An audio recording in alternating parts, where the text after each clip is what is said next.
So today's objective really is to share some information on the topic of fire safety and compliance in purpose-built student accommodation.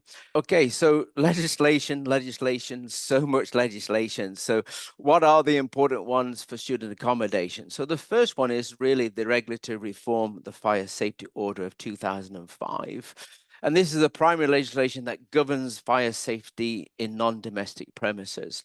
So including those is the purpose-built student accommodation, and that is for England and Wales, but not Scotland. Secondly, we have the Fire Safety Act of 2021. Again, this is applicable to England and Wales only. This was introduced following the Grenfell Tower fire and to address basically gaps in the previous fire legislation. So what about Scotland? So Scotland has a separate fire safety framework itself. That's the Fire Scotland Act of 2005 and the Fire Safety Scotland Regulations of 2006. There are some key differences, and the Scottish Fire and Rescue Service is the responsible for enforcement.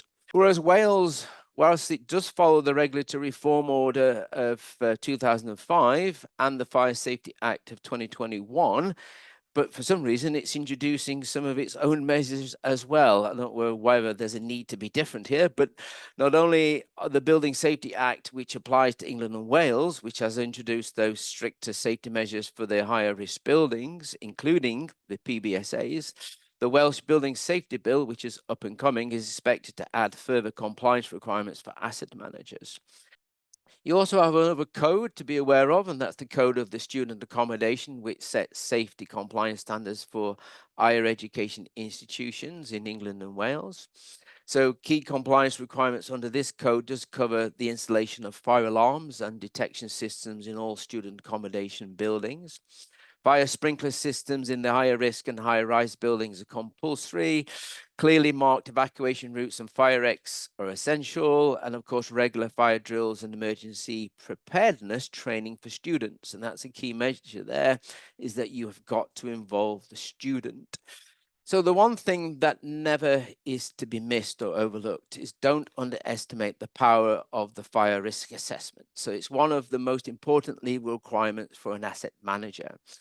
They help identify hazards and they evaluate the risks and they implement measures to improve safety. We've got the fire door, poor maintenance and for poor deterioration of the door. So fire doors can be damaged. Yes, they can be wedged open, and wedging a door open can affect its structure with its frame and its door closer.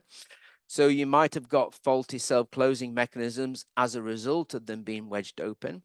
And that you could also have exits that are simply blocked. So yes, suggestions that have been applied is those weekly inspections to go around and double check, make sure that those fixed damaged doors and seals can be changed, and basically to train your staff to report defects on an immediate basis.